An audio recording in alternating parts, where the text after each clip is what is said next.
Alors, dans la deuxième partie du TP, nous allons réaliser une pile cuivre-zinc, qu'on appelle aussi la pile Daniel.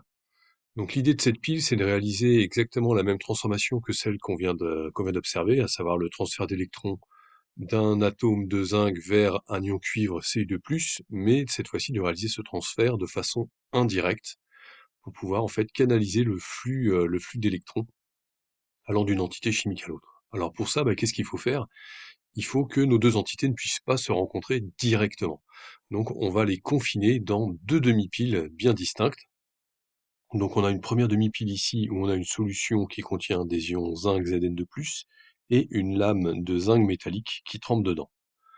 Dans l'autre bécher, on a une solution de sulfate de cuivre, donc qui contient des ions Cu2+, et une lame de cuivre métallique qui plonge dans cette solution également.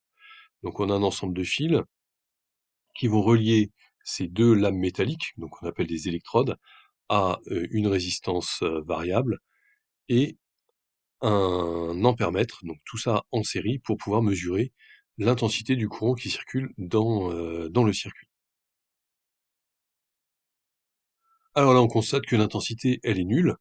Pourquoi? Tout simplement parce que le circuit, il est ouvert et qu'un courant ne peut s'établir que dans un circuit fermé. Donc il nous manque un dernier élément qu'on appelle un pont salin ou une jonction électrolytique, donc qui va permettre en fait de fermer le circuit. Donc c'est ce petit tube en U.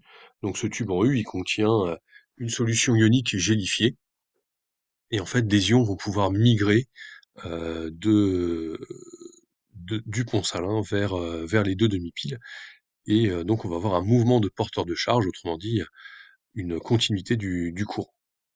Donc vous allez voir que dès qu'il va plonger le pont salin dans les deux demi-piles,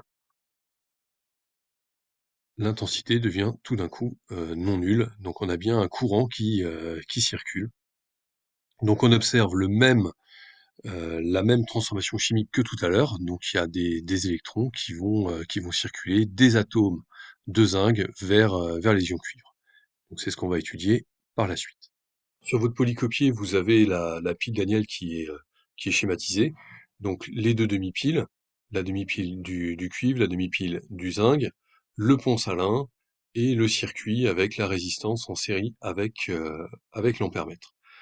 Alors, première chose à savoir, c'est que l'ampèremètre, il a deux bornes qui sont distinctes, différentes, et en fonction de la, du sens de circulation du courant, l'ampèremètre ne va pas afficher le même signe de l'intensité. C'est-à-dire qu'il affiche une intensité positive quand le courant y rentre par la borne A et ressort par la borne COM.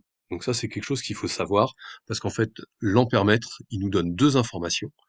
Il nous donne la valeur de l'intensité du courant, mais il nous donne également le sens de circulation du courant. Et donc ça va être fondamental. Donc là, l'ampèremètre, il affichait une valeur positive, ça veut dire que le courant, il circule dans ce sens-là, de l'électrode de cuivre vers l'électrode de zinc.